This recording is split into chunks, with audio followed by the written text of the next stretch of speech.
Well, Codie Sanchez, welcome to the podcast. Thanks for having me, man. Yeah, no worries. So let me give you this intro, and I tried to pare this down because you have so much stuff. Codie Sanchez has been a journalist, institutional investor for Goldman Sachs, a cannabis investor, founder at Contrarian Thinking, and co-founder of Unconventional Acquisitions. She specializes in sweaty and boring small businesses. So that means like laundromats, car washes, vending machines, ice vending machines, basically stuff that requires 1 or 0 employees. That's right. And we brought her here today because she has a huge newsletter and a large social media following, and we're going to see how she built it so we can copy her. And she's also a master at raising money through basic cold emails. Does that sound about right? Yeah, I don't know about master, but we've done a lot of it. Okay. Yep. Okay, so you always talk about unsexy businesses. That seems to be like your hook. Yep. What's an unsexy business? Well, I think about it like private equity, if you're an investor. That basically means we take businesses that are not in the public markets, not stock-based businesses, and we invest in them. Mm-hmm. So for instance, I have 25 businesses or something like that. Mm-hmm. One of them's a landscaping business. One of them is a business that's only focused on, for instance, doing retail distribution. Like they're the trucks that actually put stuff in the Walmarts, let's say. And so these are the everyday businesses that like most millionaires actually made their money on. You know, the guy who lives next door to me, he made a bunch of his money, and he has a lot of it selling sprinkler systems. So you don't have to be a rocket scientist or want to create the next Tesla, in my opinion, to make a bunch of money. So it's kind of funny because I know you through the internet world, but you're not really invested in too many. Now you have some internet businesses, but most of your actual income comes from all these like offline things. What's the split in the world if you know of like offline stuff versus online? Is that a thing? Yeah, for sure. Like in the actual world? Yeah. Well, I think that's hard because, I mean, you could say this. You could say that 47% of all people are employed by small businesses. Small businesses are predominantly mom and pop based shops, and most of them do not have a social media presence or an online presence that's even significant. In fact, most small businesses, I think only about 35% of them have a Yelp page and should. So I would say that most of the people in the US are employed by small businesses, and there are definitely more small businesses than there are huge tech companies. It's just we don't read about them in the Wall Street Journal. They're unsexy, as you say. Exactly. Interesting. Okay, so let's talk about, so you've parlayed this somehow into the internet, right? So you're like offline, but online. Yeah. How did that start? Why did you start doing that? Were you always doing that, or? No. Actually, I mean, we met years and years ago, right? Yeah. When I just randomly decided to come to SumoCon from our mutual friend Noah's. Well, I wasn't even friends with Noah at the time. I didn't even know him. I'm not friends with him either. Smart. But anyway, at that time I hadn't done anything online, and most people in finance don't, because there's all these rules about conflicts of interest and being on the internet, and you have all these regulations that can get you in trouble. So for most of my career, I did nothing on the internet. No blogs, no speaking about anything. But then, quite honestly, I started to get bored. And I remember one CEO of the company I was at the time said, like, we get rich quietly here. That's what we do. We get rich quietly. And I was like, well, that doesn't sound like that much fun. Like, I'd rather get rich with a bunch of buds. That sounds like a good time. And like, if I could figure out how to do it, maybe I could talk to other people about doing it. And so I started off as a journalist. So I kind of couldn't help but write something. Uh-huh. And then I realized it's really easy now because I'm not tech savvy, where I can write on the internet with things like Substack or WordPress or whatever without having to know how to code. And where did you start? I started in January of 2020 and creed something called Contrarian Thinking. Wait, that was your first foray online? Yeah. Did you not have social media before that? I had social media. That's true. Yeah, I had Instagram. I didn't really have a Twitter account, but mostly just Instagram, I guess, and posted stuff that I thought was interesting. But I didn't have any other blogs. And back in the day, I did like 3 podcast episodes, probably like most people do in podcasts. And then I got in trouble with my company, and so they told me to shut it down. It was actually funny. There was like me, my mom, not even my dad listened to me. And the firm I was at, multi-billion-dollar business, I was doing pretty well there, relatively high, ran Latin America, and they were like, you got to shut it down because you might move the market. And I'm like, there's 3 people listening. Nobody's moving any market. But yeah, my first real foray was January 2020. And then prior to that, I messed around with social media and stuff, and I invested in a couple internet businesses, but never really built one myself. So you were working at a company as an investor. You weren't privately doing this. So my last deal, I was a partner at a private equity firm in cannabis. So I was part of the management company. And then before that, I ran an international investment business. And that was in Latin America. And then what about all the like the laundromats and all that kind of like the unsexy business? When did that start? That started, well, I've been doing that for probably 10 years, but quietly, not telling anybody about it. I mean, I didn't think anybody would care if I bought a laundromat or not. Like that to me seems like super not appealing. But I started buying them and I did angel investing first, lost a bunch of money, didn't know what I was doing, had no unfair access. And then I was like, wait a second, I kind of like to keep the money I make. So like maybe I could invest in stuff that isn't so hard to get into the right deals and I don't have to be as sophisticated. And so I said, well, hey, like I bought a laundromat and then I bought part of a car wash company and then I bought into a plumbing company. And I was like, oh, it's like a P&L. I can read it. I can understand what the business is doing and I could invest based on now and not dreams. And maybe that'll turn into something. Where did that come from though? Like where did you get this idea? So, I mean, I have some friends that like bought storage units and stuff and they had like uncles in the industry. So they're like, oh, I get it. Did you have some sort of family connection or did you have some sort of like model that you like, where did that come from? It's so strange. Yeah, two parts. I was in private equity and private equity basically does this for a living. So like, you know, if you look at the Forbes 100 list, like the most concentration of billionaires are private equity managers. So I basically made millions and millions of dollars for other people in private equity. And then I was like, I don't really like these people I'm making all this money for. Like, couldn't I do it myself? And then I was like, no way, not smart enough. And then I had my uncle Eb, to your point.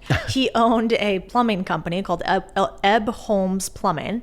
And he turned like 75, 76 years old and he got a cancer scare and he kind of got worried, you know, that he should start rolling down this business, his plumbing business. And at the time I didn't know all this, but the business was doing like $3 million in profits, right? And small businesses you buy for 2 to 3x their profits. So if he made $3 million, we could buy that business theoretically for $6 to $9 million. And what did he do with the business instead of sell it? He shut it down because, you know, he was 75 years old. He didn't even know you could sell a business. He was tired. He had cancer. And that's what happens to most small businesses. They actually just get wound down. And so when he told me this, I was like, what do you do? Like, you definitely could have sold this business. And I thought, oh, I could probably do that. I could help out an Uncle Eb somewhere. Huh. Interesting. I'm always fascinated by some of these small businesses because you never hear anything about them. And so you're just like, oh, 3 million profit a year. And you're like, wait, like that's higher than a lot of tech companies. They just go, they're valued at 100 million, but they might actually only make like $1 million. And of that profit, what are you talking about? It's kind of hilarious.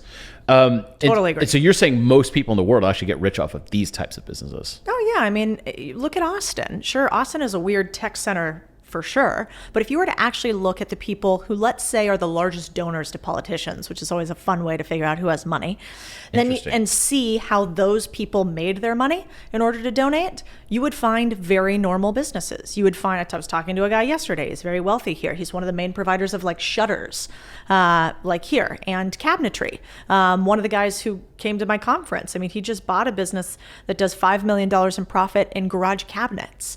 And so they're everywhere because what do we need to use every single day are these hard assets. I mean, services that you wouldn't think anything of are the ones that we spend way more money on than we do on Slack each month, actually. Yeah. Huh. Interesting. Actually, when I first started trying to meet rich people when I was in college, I used to crash parties. And I'd be like, what do you do? What do you do? And one of this guy that was throwing this huge, very, very fancy fundraiser, he ran a carpet store. And I was like, wait, a carpet store? And he's like, yeah, we were like the largest carpet, whatever, in like Austin or this area. And he was just a really rich dude from a carpet store. And it just blew my mind because I only thought like you could make money in tech. Yeah, I think it's everywhere. In fact, I think most people underestimate how much money is made in the boring. I mean, and quite honestly, I think the other interesting thing is it's just a good balance, you know? Like nobody thinks about the landscaping company or the yard maintenance company, but you pay the guy $100 every single month. Think about how many tech companies do you pay $100 to every month? For years, too. For your entire... For the exact same product. Exactly. And then... Didn't even change. Exactly. And then imagine that you compare that to Netflix. Like, what are you paying Netflix? Like $4.99 a month or $7.99 a month? I might rather actually have the landscaping company on a micro scale, right? Maybe because I'm not big enough, smart enough or whatever to build Netflix. So do you come in and apply marketing to these things? Is that what you do, or you just buy it and don't do anything? Yeah, I mean, I think there's like a common misperception that like first of all, that I know how to run a fucking landscaping business better than a landscaper. So I try to not come in with a ton of ego, right? But I actually think what you want to do is you just want to find good businesses and you want to buy them at reasonable prices and make sure they're going to continue to run exactly as they are. Where most people get into trouble is they come in, they try to buy a business and they're like, we're going to turn this into the subscription service for lamps. And you're like, oh man, that's where you start to go sideways. So you really want to buy the boring business, keep it boring, and then you could tweak the dials on it a little bit. But my analogy is like, you just redid a bunch of your house. When do you ever redo a house or flip a house and it's under budget and done faster than you think it's going to be done? Never in the history of ever. So you don't go buy a crappy business and expect yourself to be able to flip it all the way first time. You want to buy almost like a bond, you're like, I want this. Does anybody buy bonds anymore? But like, oh my God. Back in crypto now. Yeah, exactly. Yeah, that doesn't even count. But theoretically, back in the day, you're like, this piece of paper will pay me 10% every month, no matter what. That's sort of the guarantee of a bond. And that's how I think about buying businesses. This boring business will pay me $2K a month for sure. And yeah, maybe more, but like, let's focus on the 2K for right now. Huh. Interesting. This sounds kind of interesting. Okay. So here's why it sounds interesting to me. We run a copywriting company and we help people like redo their advertising. So one of my favorite is when we redo local advertising. And here's the reason. It's so easy. It's so stupid easy. So for an internet business that wants to be like cold email templates and get that number one to Google, I'm like, okay, that's a lofty expectation. This is a long-term play. And then you could be dethroned at any given moment. However, for the offline businesses we do, it's usually like update your Google profile. Update your Yelp profile, add 3 pictures, add a phone number. It's like shit you could do in 5 minutes on your phone. And literally that alone will make you stand out.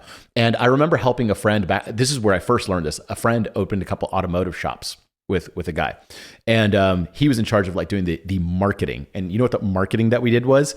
We posted on Craigslist a couple times and we found an ad that worked. It was just like, if you have a Mercedes or BMW, come here. That's it.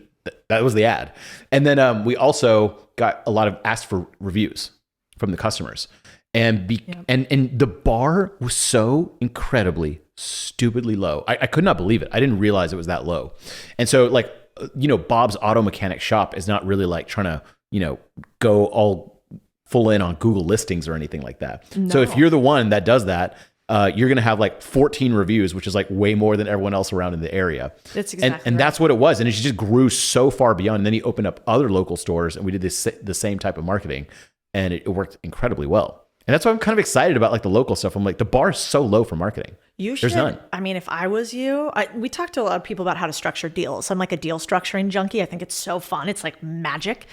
And so like our other friend, Nick Ray, like called me and I'm like, oh no, you should never do this deal this way. This is the way you should do it. And he's like, oh God, I didn't know I could structure it this way. This is what you learn in private equity. It's like the first time you learn a language and you're like, oh, there's such a nuance between one word and this other word. And like, this actually is ridiculous and this sounds much better. And it's the same thing with deal structuring. So with like you and your skill set here, if I was structuring deals for you, I would say you should never, ever have boring businesses as clients. Nope. Why not? Because you should only have boring businesses as partners where you use your ability to increase their revenue and clients in the business to get you a percentage of the equity and profit share in a business. If you're going to do a tech startup deal, you'll never get a profit share. It's like, here you go. If we sell, maybe you'll make some money, but maybe you'll be super diluted. I don't know. Mm-hmm. But in this business, you could go to a landscaper and say like, right now, man, you're making like $300,000 a year right now, right? Yep. Okay. You have no marketing. Nothing's happening here. I think I could increase that. If I increase your marketing over $300,000, I want 10% or 25% or whatever of every dollar over 300K that I attribute to your business. And, oh, by the way, I want that in perpetuity for equity in your business, but you're happy about it because you've only been doing 300K for the past 2 or 3 years anyway. You're never going to get to the next level without me. So now it's like, I don't know, Bob and Nevilles Landscaping Company eventually, because you're able to bring in this marketing arm of it. Interesting. Is this like a real deal that happens? No, for sure. It's called a revenue share or profit share model. Wow. Yeah. No joke. This actually sounds kind of cool. It's a great, I mean, I've done it multiple times. I have a podcast production business that basically we help a bunch of different clients run their podcasts, sort of like you have someone here helping you with yours. But this group takes the back end, does all the video editing, uploads it, whatever. And the way I got into this deal was the guy who runs it, his name's Jonathan. I was like, you're doing X. I think I could introduce you to a ton more people. If you do Y, I want to own 40% of the company. Is this RCRD? No, they're called SFP. Oh, never mind. I tried to invest in one. They didn't let me. So I could build one here. Yeah, you could build the same thing. And so basically now I get a check in the mail every single month because I increased his revenue by X. And like we have strategic calls, but I don't do anything in the business. Huh. Interesting. So it's totally doable. I really like this. How do you find these businesses to buy? Is there like a site? Yeah, there is. So there's there's Flippa is the one that's most often for digital products and online businesses. There's Biz Buy Sell, which is sort of like MLS, the real estate site, but for small businesses. There's Empire Flippers. Yeah, Empire Flippers, I guess, was a little bit more like Zillow or Redfin, if more refined than MLS, and so a little bit more expensive. So there's a whole list of them. But quite honestly, the magic is in doing your own deals with the people that are already in your network, especially for your first couple of deals, because you're not really going to know what deal is better than another on a listing site. You have a lot of competition. But the real magic would be like, oh, talk to my landscaper actually and tell him I want to do the copywriting for him. And so I want to structure this deal this way. Or like you have an older contractor or something who's coming to, do stuff for your house. And he's talking about how you want to retire. And you're like, ooh, you want to retire? Interesting. What's your retirement plan? Like, are you going to sell the company? And if Neville was super handy, then maybe you buy that company from him. And it all happens nowhere online. I might actually do this. I'm going to ask you me, about how to. you. Yeah, this is one. I think it'd be a fun experiment. Two, it doesn't sound like it's crazy expensive. No. Well, first of all, I mean, I do many deals for free. Now I probably always give a little bit of cash just because I want people to know that I have some skin in the game. Yeah. But I did many of my first deals for $0 because it was just you can increase your assets in a business, or you can get free money or free equity in a business for really 3 reasons. 1, you increase the revenue of the business overall. 2, you decrease the expenses of a business overall. Or 3, you get in and structure it or operationalize a business. Like say Neville's copywriting course was a nightmare to run and Neville was about to end it. And I came in and I'm like, I'm a really amazing COO. I can streamline everything for you, but you're going to give me some equity. And same thing if you could grow the business, and same thing if you were like, God, our costs are out of control. I don't know where to cut them. I'm like, I could do that for you, and I'm going to take something on the back end for it. Huh. I love this. Yeah, they're called value-added deals. Interesting. Because I've only usually done just tech stuff. Yeah, those are the hardest to do, in my opinion, because 1, they're the most competitive. I mean, think about it this way. In Silicon Valley today, one of my friends who's a partner at Sequoia told me something. He's like, I do not need any more money. Money has become a commodity to me. So much so, in fact, that we only take checks from nonprofits. I'm like, that's the most ass backwards thing I've ever heard. Like, you guys are trying to make money, but you only, anyway. And that's the world around us in tech, is everybody's like trying to allocate all their money to tech, and it's become this competitive thing to even get into deals. Well, I always want to go where there's what I call a difference between narrative and numbers. So whereas like the story, AKA this is boring, different than the numbers, which is like, I don't think zeros are boring. I like zeros. And so I want to find the arbitrage opportunity between the two. And that's private boring businesses. And then it's slightly harder. Like, you don't have to know how to structure a deal or look at a business to give money in angel list today, right? It's become democratized and commoditized, meaning anybody could do it, and there's a set playbook everybody follows. In private business land, there's no playbook. Whenever there's no playbook, you can make more money. Well, okay, so that leads to an interesting point. Next part of this, I had questions on content marketing, social media, growing audiences, and all that kind of stuff. I've been like more active on Twitter and stuff. One, I noticed around 2020, everyone started getting on Twitter just because they had nothing to do and they were at home. Oh yeah, that makes perfect sense. I felt like it was like a different platform. It, like something changed. David Perel, who was interviewed before, and he's really big on Twitter. He mentioned something interesting that in 2018, 2019, Twitter changed from like this chronological feed to an algorithmic feed. I wasn't paying too much attention, so I didn't follow that. But all of a sudden, you can go from just like your network of friends to the feed would show you to the whole world potentially. And that's when things started changing on Twitter and more people got on it. And so I started doing that. And what I noticed was a lot of people that are trying to get investors, they don't want your money anymore because of exactly what you said. Money's so easy. You could raise money anywhere right now. What they want is your audience. So actually, this is kind of interesting. I don't know if it's public. Yeah, I'm sure it is. Like Copy AI, when I put some money in this writing company, they were also like, well, we kind of don't really need your money. We want you, and we also want your audience, right? Because that's like kind of a clone audience. And what they were also doing is taking small checks from these poor TikTokers, and they were like teenagers, but they were talking about productivity software, and they were actually selling copies of this software. And so they're like, we don't need like Sequoia. I don't know if that's an example, but like we don't need like these big investors. We could just take smaller ones with actual audiences that actually move product. And so I thought that was interesting. So that's kind of where content marketing comes in. I'm sure now that you're like growing pretty big on social media, you must get more deal inflow or people reaching out being like, hey, I saw you on this podcast. I have a business. I have Bob's Burgers business. Can you come in? Does that happen like a lot more now at scale? All the time. I mean, I think that was so the first reason I got online is because I was probably bored and I wasn't traveling anymore. And then the second reason I got online was because it's very annoying to go chase deal flow. Like anything, it's annoying to chase clients. It's annoying to chase, I don't know, employees, whatever it is. And I wanted them to come to me instead of me having to chase them. So I was like, how would we do that? Oh, okay. I seem cool on the internet for whoever my target audience is, and then they might come to me and I don't have to go after them. That was my thesis. And so I started doing that, and then I started getting a ton of deal flow. Like one of the deals that I'm invested in is Fold Laundry here. It's like you wash and fold. So if you don't want to fold and do your own laundry, they'll like come to your apartment or building or whatever, and they'll go clean it for you. And I invested in that business because I put out there a pretty big tweet thread about laundromats. And they were like, how about the fact that most laundromats only have a 30% utilization, like the machines only run 30% of the time?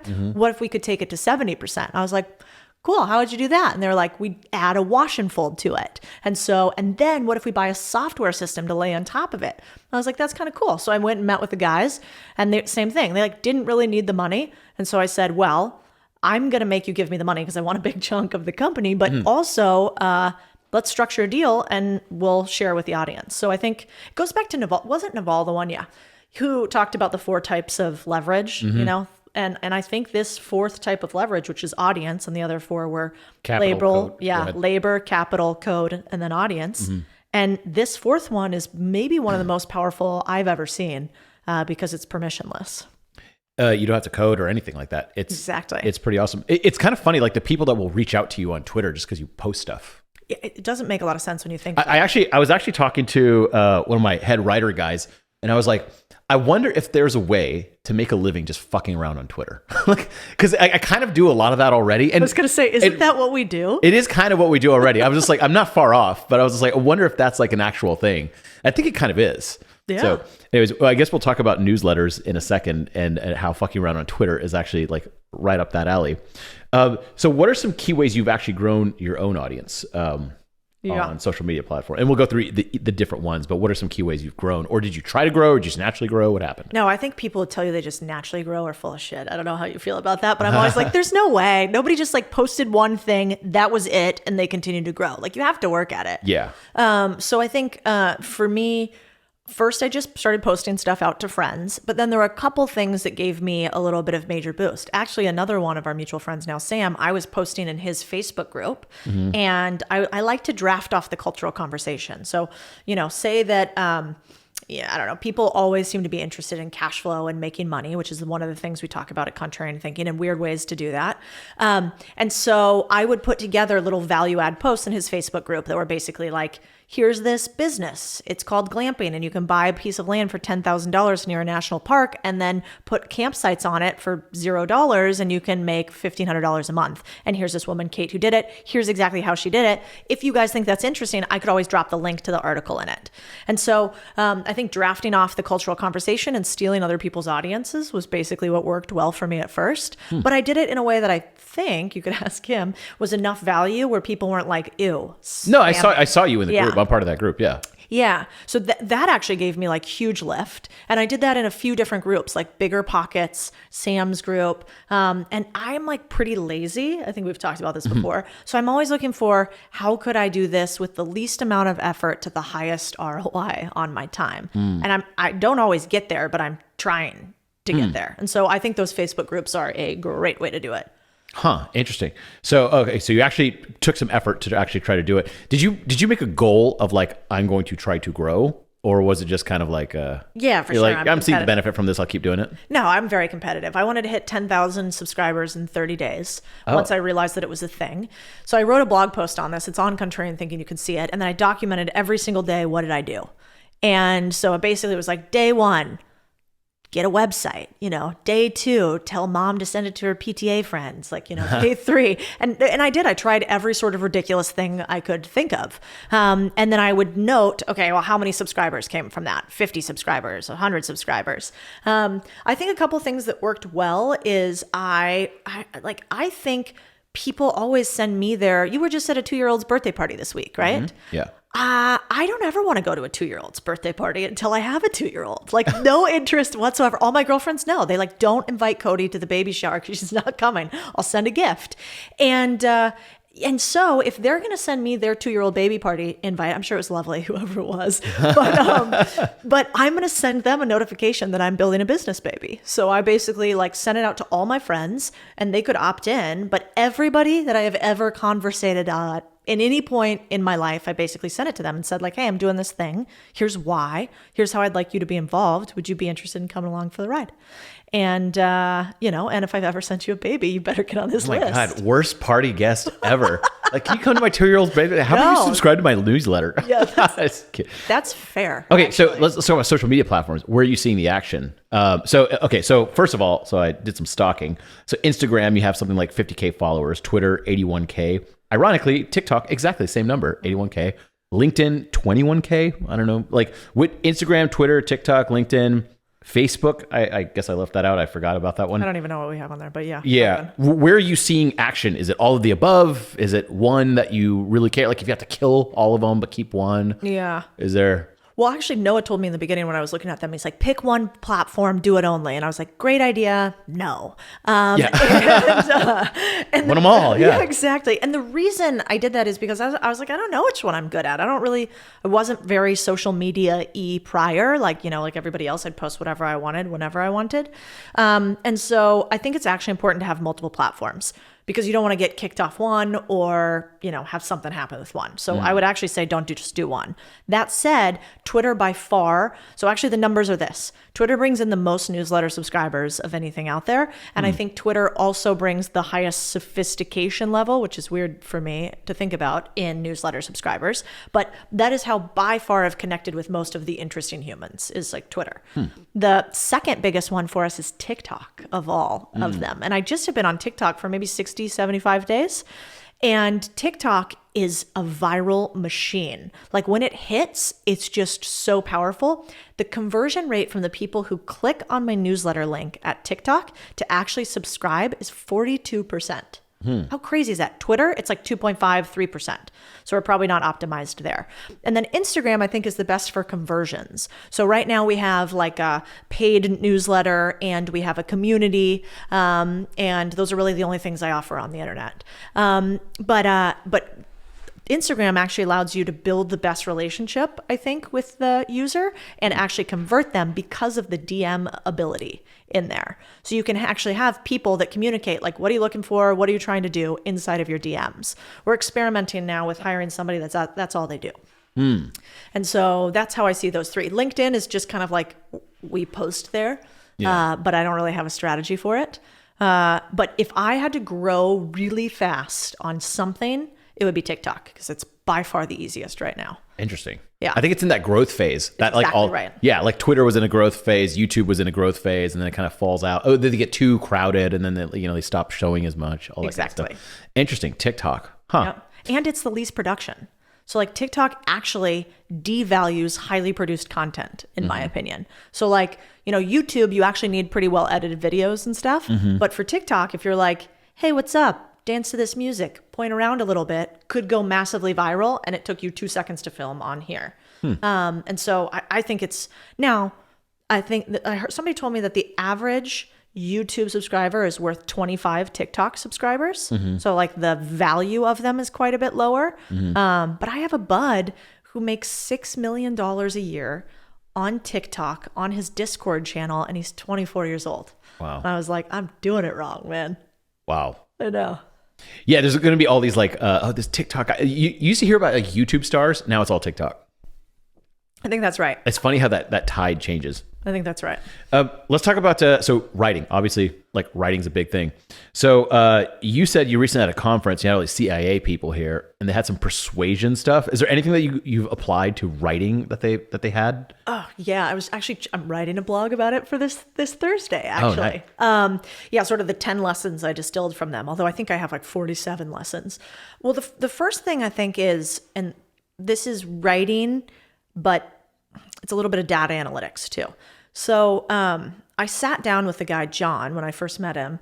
And what was amazing is if we were sitting down like this, you've kind of done this because you've stalked my background too, but if you pretended like this wasn't here, right? Yeah. And if I pretended like I knew nothing about you, but then we started having these conversations, and then I was like, oh, Neville, like maybe I see Neville, Steve Jobs, or Walter Isaacson. So I'm like, I maybe like drop like, oh, when I read that last Walter Isaacson book, or if I could find out from the internet what your favorite book was, or if I could like drop in these things that make you and me be identifiable, where you're like, oh, that's my favorite book too. And you're like, oh, really? That's your favorite book too? That's one thing I don't think we apply to writing enough, and me in particular. So I've started to say, what are my readers or listeners, or however we want to say, what are some of their favorite things that when they're reading, they're going to identify themselves in my writing?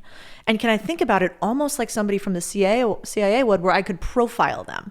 And so data analytics starts to become interesting, because if you realize that 40% of your listeners like to also listen to Jocko Willink's podcast, and then I drop in there, not that would be too direct, but something like,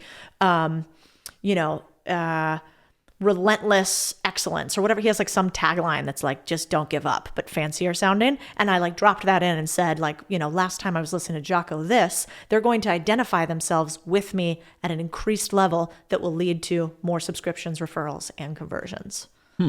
Interesting. Yeah. So I bet they had a lot of stuff. I read some of your stuff on it. You posted on LinkedIn or something like that. Instagram. Oh, okay. The CIA thing. Oh, yeah. And Twitter. I mean, you probably didn't make it. But yeah, we repurpose both. Yes. Yeah. So I was looking through some of those. Anything else you learned from the CIA people about writing specifically? That's a good one. I like that. Yeah. Well, also, I think for writing, the other thing that I learned was less is more, which I think is really relative to writing.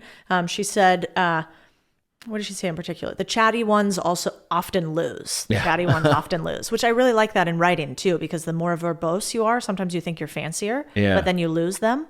The other thing I thought was relatively interesting for me is that they would say things like, get off the X was one line that she had. X? Get off the X, like this.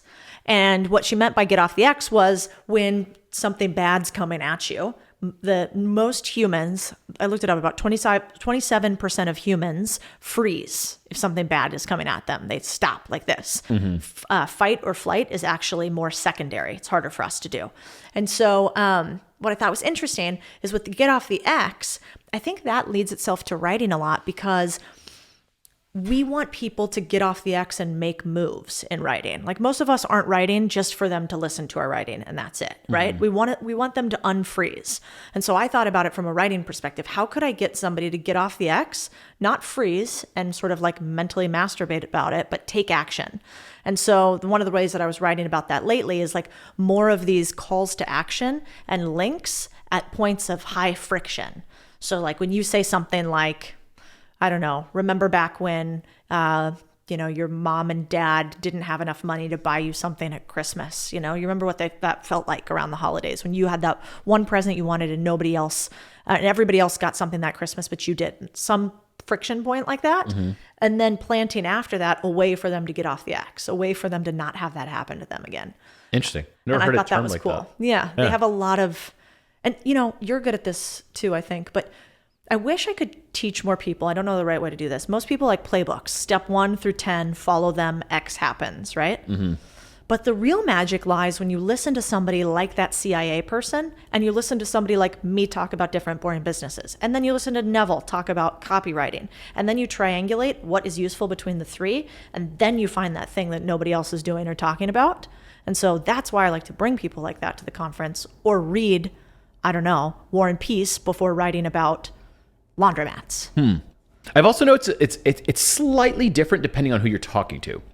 If you're talking to like an executive or something like that, you could tell a story that he relates to or something like that. But if you're talking to a really technical engineer, it's sometimes a little bit different. But I do agree the X, like get them to move to a CTA.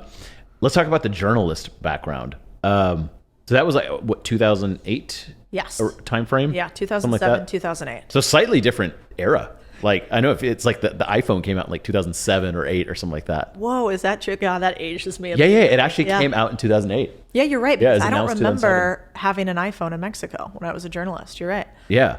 And so journalists, did you have to kind of like untrain yourself to write like that, or were you writing well then? That's a good question. Because I used to write newspaper articles for our school newspaper. Yeah. And it was like a real different style of writing.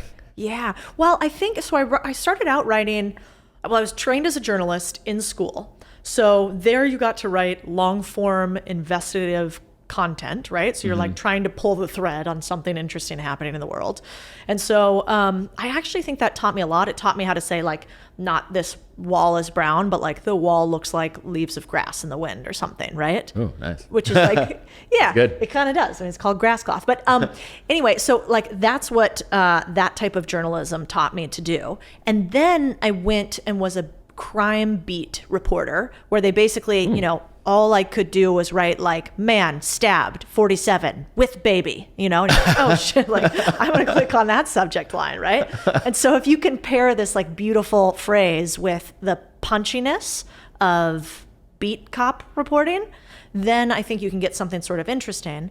But then what was missing to me was I'm opinionated. I guess I'm opinions. And so as you're a journalist, that you weren't allowed to say that, right? It was, and well, now everybody does that. But back then that was taboo. You weren't supposed to do that. And so then the third thing that sort of leveled in that you're talking about, I had to learn how to put my feeling and emotion into the writing. And I got that through reading novels and being like, oh, this is like beautiful. And I feel this way about it. And I'm going to put it in. But yeah. I feel like people revere that investigative journalism era. Yeah. Right? When like a reporter would take like 3 months to like uncover some crime ring, and then like one article in the Tuesday's newspaper would be about it. Like that seemed like they were taking all this work and distilling it down. And we don't really get that. You get like more like live updates. I don't know if it's better or worse, but then you get a lot of opinion. Yeah, I think depending it's on worse. the person. Yeah. I'm really glad I actually got out of journalism when I did because of that exact reason. Dying right when the iPhone came out. Yeah. That was like the beginning of the end. Exactly. The internet started messing everything up. Yeah, well, I think, yeah, exactly. I think the ability to just go after clickbait is not what you should be doing when it comes to reporting factual news, right? That should not be the goal. But just by the way that everything in life is about incentives, right? Like, you know, Pavlov's dog. You want the dog to bark, you know, or the dog to salivate. You give him the reward and he does the action and you keep giving him the reward. And so if the incentive is off, like it is in news, I think it can go really sideways. But the other thing about that is it's a little traumatizing to write really deep, horrible stories about humanity. And so there was another part of me that was like, I can also see where these journalists go a little sideways because imagine this, Neville, like a terrible thing happens, right? Like hurricane hits daycare center, all the babies die, right? Like, and as you're a journalist, what's your initial reaction?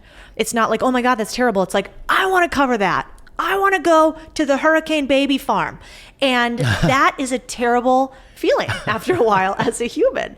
And so I'm glad I didn't stay in that industry. Sorry, I have a funny visual of like a tornado and babies right now. But super babies, hopefully. That is totally true. I'm involved in some political stuff, and I can tell you, like, I don't like it. I don't like it at all. You have to be exposed to all this stupid political stuff. It's all fighting and everything. And it really does divide people into two sides. Like it just becomes like you're on this side or that side. Like really no one's like in the middle, or I guess you can be, but like the real popular people always like pick a side.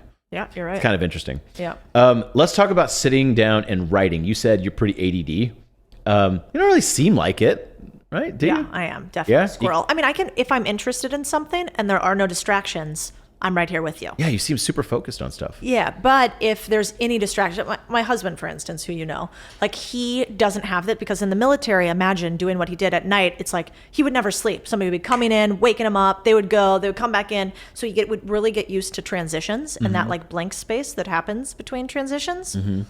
I'm not that type of creative. So for me to get out a really good piece of content, I have to like labor and agonize over it. And if you interrupt me, I will be 37, windows open later on my computer. And then I have to get back to this thing. And so the most important thing for me, at least with my ADD brain, is I have to limit all distractions, basically. And I have to allow the art room to breathe. And I think for some reason, for most of us, that seems like an egotistical thing to do. I literally had to say to Chris, do not speak to me from 6:30 to 10 a.m. in the morning unless I'm outside my office. Don't knock on the door. Don't bring me coffee. Don't be nice. Nobody talk to me. Because if not, I will get distracted by everything that's happening in the day. And I think however you are as a creative, if I have one piece of advice, if you're anything like me, is just know thyself a little bit. And then it's okay to rearrange the world to work around that a little bit. Even if it's just, I know that I write like this, and so I need this amount of time, and it'll be at 12 a.m. So do you say by 6 p.m. I'm going to have this done no matter what? I don't put those kind of timelines on myself. I just give myself uninterrupted time. Maybe I sit in there and I mess around. You on a Google Doc? Yeah, I'm on a Google Doc without internet. Without internet? Without so you internet. Turn off the Wi-Fi? Yeah, or I just turn off I put it on airplane mode on my computer. Oh. Yeah. Oh, that's an interesting idea. Yeah. I hadn't thought of that for some reason. Yep. And then if I need to research stuff, because that's what usually gets me distracted, I just write it down on a little notepad, and then I'm I can't remember what this quote came from this author. Write that down, and I'll look that up later. And it skips a lot of the rabbit holes for me that are really just my brain not wanting to be focused on. Kind of like meditation, You're supposed to be on this, and then it's choo, choo, choo.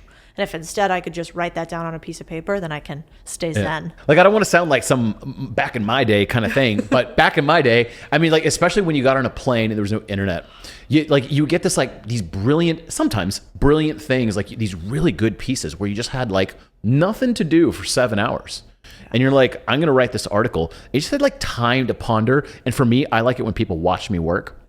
That's totally something everyone in this audience knows that. That's how I work. If I co-work with you, I won't co-work with you across the table. I'll be we have to sit on the same side because I think you can see my screen. So on a plane, other people can see your screen, or I think they can.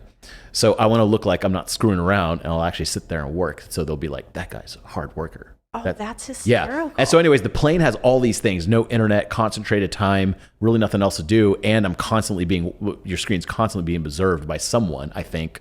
And so I would always get these great articles out. And now it's you just don't have that. There's no time that you don't have internet. There's no time that you don't have the easier distractions. Yep, I agree with that. I think that my times are, I'm always better when there's not other people around. And I'm always better when I'm not getting emails. So I write really well in the nighttime. I write really well in the morning. And then also, which doesn't lend itself to the morning as much, if I can have 1 to maximum 2 glasses of wine, then it allows me to chill out enough to just let it flow and not worry about all the task-oriented stuff. I think the hardest part about being a creative and then building a business, and as your business gets bigger or your creative brand or whatever it is gets bigger, is just, I really think art needs room to breathe, just like some plants need more sunlight and more air around them, right? And so the more tasks that get on my plate, the less interesting my content gets. And so again, at first that felt selfish, but now my team knows the goal is less Codie input on most things. Think about what she would want and then back her out of it. And I don't know if this is true, but I heard that Tony Robbins' team, one of their top metrics they track for all of his events is his talk time. How much time does Tony actually have to speak at the event? And so I think about that Codie brain time. How much brain time do I have to allocate to admin tasks? Because they drain and they don't fill for me. Very, very interesting. It's fun hearing about people's creative writing processes. Ours is totally different. I prefer people watching. Do you write to investors to close deals? Do you write emails to them? I would like to do a deal. Yeah. Well, I think so. I used to raise millions and then billions of dollars as an investor. And so my last company, which is a private equity firm in cannabis, we ended up with $250 million in assets. Before that, I had a multi-billion-dollar asset management firm. And that doesn't mean it's worth that. It means that's how much money we brought in, and then we get a percentage of that, just so everybody knows. But that'd be rad. So early on, I realized, again, this lazy metric. So the way that people raise money and when you do it in financial means is like basically you go around to a bunch of financial advisors or pensions, endowments, whatever, and you knock on their doors or you cold call them and you try to get them to meet with you. But you have to actually go there, sit at the place, talk to the person, have the steak dinner, and then you do it 472 million times, and then you want to kill yourself at the end of it because you said the same thing nonstop. And so I got really tired of that, and I was like, how could we make this not so excruciating? And so with my team, I basically crafted like a marketing funnel, which anybody in any other industry would be like, snore, like we've been doing this since 2008. But in finance, they don't do this. People are just not good at email marketing in finance. And it's because of a couple things. One, you can't have mass emails in finance. So like you have to be really careful. It's called general solicitation. We'll skip all the regulatory stuff, but there's a little side note there. But I got really good at targeted messages to big investors. And so I would basically say, we're not going to do the whole roadshow thing. We're just going to actually send emails and you're going to get interested from the emails. Interesting. I mean, you probably wrote a couple of emails and brought in millions of dollars. I love that. That's awesome. It's kind of like your words at scale. I don't know why more people don't use email for that. In fact, some of the investor or pitches I've got that are really good at that I've done, it's kind of like valued at this, blah, blah, blah. It's like 2 sentences or maybe more. It's like in, and you're either in, and they don't even expect a response. It's just like, are you in or not? And you're like, yeah. I love that. Yeah, that's awesome. I agree. Okay, kind of switching gears. I hope I don't get in trouble for this, but I'm very curious about you specifically. Definitely not trying to suck up or anything, but like I've noticed like some of the people, the women specifically. So the title of this is called The Woman Thing. I didn't know what else to call it. So, and I'm genuinely curious how to approach this as a dude. Some of the women in the entrepreneur space sometimes seem a little soft. Okay. Sorry. And I'll see men like at conferences not give them the same scrutiny on their business ideas as they would with dudes. Like if a little Indian kid comes up to you and he's a guy, you'd be like, that's a fucking stupid idea. But if this cute white girl comes up to you, you're like, just good for you, blah, blah, blah. But you're just like, but that's a stupid idea. Like no one's telling her. And I feel like they're robbing some of that, some of the good stuff that the guys get, that they're able to get harder feedback. And so then they'll go down the path of this stupid idea for a much longer time, which they could have got feedback, got their feelings hurt slightly, but then move on. With you, you seem different. Like I remember the first time I ever met you, I was like, you didn't seem soft. Like what is that? Like what, am I wrong in this assessment? No, I mean, I think, thank you. Yeah. No, I mean, I think I agree with you, first of all. One, I have a couple pet peeves. Like I got this deck the other day and it was like Blazin' Babes was the name. And it was for like a new VC fund. And I was immediately like, I'm not reading it. This thing is going in the trash can immediately. Why are we calling it Blazing Babes? By the way, it's pink and it has what appears to be rhinestones on it. Like everybody's fired. Like we're not playing that game anymore. And so I agree with you on that. And they don't get that feedback. The couple of reasons why, I think. For you guys, it's all about socialization. Think about the age at which you started to have friends be like, yeah, your mama's so fat, right? Or like, I'm going to do this. Or like, man, Neville, I don't know, something ridiculous. You're so fat now. Or like all these things that you say to men, you guys say to each other and you normalize it. And it's like just water under the bridge. You don't even think about it. Now imagine you go say that to a woman. Like, oh my God, you look like you got stuffed in a old popsicle tube in that tube top. Like, right, like immediate never friends again, not going to happen, right? And so I think part of it is women are not used to this aggressive feedback loop, which is actually a really negative thing because then men won't give it. But why won't men give it? Because women, if you were to get it, we're going to be like, this guy's terrible and he's the worst and, never work with him. And so you don't have any positive incentive, if we go back to people only do things because they're incentivized, to give hard feedback. Because if you do, you're seen as a dick, right? And this woman isn't going to use the feedback anyway. So it's like, devil, why the devil would you do it? For me in particular, I worked on trading floors when I was really young, and you can't really work on trading floors and be in finance and work at Goldman and all the stuff that I did and not have some of that. The other part is like, I joke about this with my husband. He has this saying that's super annoying. And it's every time we're doing something hard and I don't want to do it. And he'll be like, Codie, are we good white sharks or are we great white sharks? And every time I'm like, I want to murder you. Yeah, now that you know it, this is extra funny. So annoying.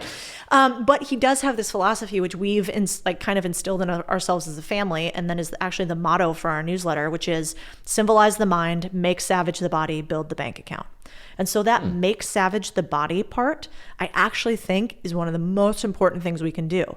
And that's why we do kickboxing, jujitsu, surfing, skydiving, hunting, hiking, because then I don't care if some Indian tech nerd says to me, your idea sucks. I'm like, okay, whatever. Like, I'm not dying. You didn't shoot me. Like, we can go have a drink anyway. I don't care. It's not that big of a deal. And so I think in today's world, which is like a totally different rant for a different day, but like, we're all too soft. And everybody has to start thinking about the African proverb, which is, do you want to pave the world in leather or wear sandals? And I think, like, wear the sandals. And so, yeah. So if there are women listening out there, what I would say is, like, toughen up physically. And it's amazing how much you can toughen up mentally. And if you just apply that, I think everything starts to change. Very interesting. I'm going to name drop real quick. I just had dinner with Peter Thiel recently. Oh, I wanted to ask you I know. about Yeah, that. I'll tell you offline because Okay, I'm not like thank God. sharing a lot of Yes. details online. But one of the cool things, I was kind of proud of this because he knows so much, and he's like, there's no name you could drop that he's better. He's just like, yeah, I know the president. Like he just knows everything's better with him. But the one thing I feel like he got from me is I read a tweet that said, if you notice the people you know that are the most jacked, women and men, not just in shape, but like strong muscles, he's like, you'll notice their politics are generally very libertarian or Republican, kind of like self-sufficient type people. And I remember trying to run that through my mental Rolodex, thinking like, do I know any jacked people who are like super socialists or like everyone should be free, blah, blah, everything should be free, like anyone like that persuasion? And no, I couldn't find a single example. And it goes along exactly with what you said of like, if you get jacked or your body is savage, you tend to think in a certain way. That's more tough. And I think we were theorizing in the dinner of like why that was. And it's kind of like, well, me and you genetically are roughly the same. And you chose for the last 3 years to work out and eat well and sacrifice. And that's why your body looks awesome. And I'm a big old fatty because I ate Twinkies every day. I could do what you did. I just didn't. So you who put in all the work is just like, well, I mean, okay, you could do it, but you didn't. So you don't get it. Yeah. And so that's super interesting. Interesting answer. I didn't expect that. Oh, I love that. Well, also, don't you think, I was thinking about it with the Metaverse. Like I think you're friends with Sean Purry too, right? Mm-hmm. Yeah. And he wrote that whole Metaverse tweet, and I like agreed with it, and then I hated it too.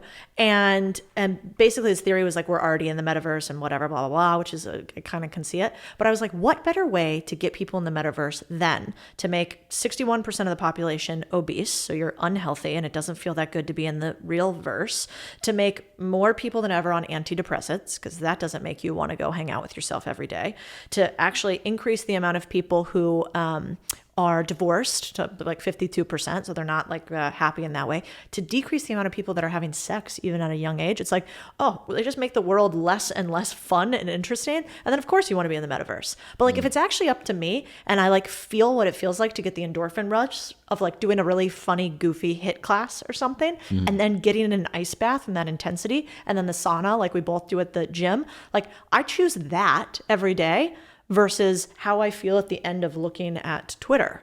Like this is infinitely more satisfying than that, but not if you're unhealthy, unhappy, unwealthy, and not having sex.